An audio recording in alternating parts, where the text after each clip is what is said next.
സിദ്ദീഖ് ഇല്ലാത്ത മലയാള സിനിമയുടെ ഒരു വർഷക്കാലം. സംവിധായകൻ സിദ്ദീഖ് ഇല്ലാത്ത മലയാള സിനിമയുടെ ഒരു വർഷക്കാലമാണ് കടന്നുപോയത്.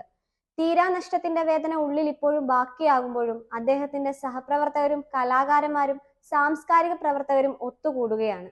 കഴിഞ്ഞ ദിവസം കൊച്ചി ആബാദ് പ്ലാസയിലെ ചടങ്ങിൽ പ്രഥമ സിദ്ദീഖ് സ്മാരക പുരസ്കാരം സിദ്ദീഖിന്റെ അധ്യാപകൻ കൂടിയായ പ്രൊഫസർ MK സാനുവിന് സമർപ്പിച്ചു. സിദ്ദീഖിന് ഏറ്റവും ഇഷ്ടപ്പെട്ട പാട്ടുപാടിയായിരുന്നു ചടങ്ങുകൾ ആരംഭിച്ചത്. PA മെഹബൂബ് രചിച്ച സിദ്ദീഖ് ചിരിയുടെ രസതന്ത്രം എന്ന പുസ്തകം ചടങ്ങിൽ പ്രകാശനം ചെയ്തു. സിദ്ദീഖ് സ്മാരക സമിതിയാണ് സദസ്സ് സംഘടിപ്പിച്ചത്. സിദ്ദീഖിന്റെ ചിരിക്കാനും ചിരിപ്പിക്കാനുമുള്ള കഴിവ് എല്ലാവരുടെയും ജീവിതത്തിൽ ഉത്തേജകമാകട്ടെ എന്ന് MK സാനു പറഞ്ഞു. കൊച്ചിയിലെ സിദ്ദീഖിന്റെ അടുത്ത സുഹൃത്തുക്കളെല്ലാം ചടങ്ങിൽ പങ്കെടുത്തു. ചിരിയോർമ്മകൾ ബാക്കിവെച്ച് 2023 ഓഗസ്റ്റ് 8-നാണ് സിദ്ദീഖ് വിട പറഞ്ഞത്. സിദ്ദീഖ് ലാൽ കൂട്ടുകെട്ടിൽ Ramji Rao speaking, in Harihar Nagar, godfather, Vietnam colony, Kabuliwala തുടങ്ങിയ സിനിമകൾ മലയാളത്തിലെ മെഗാ ഹിറ്റുകളായിരുന്നു.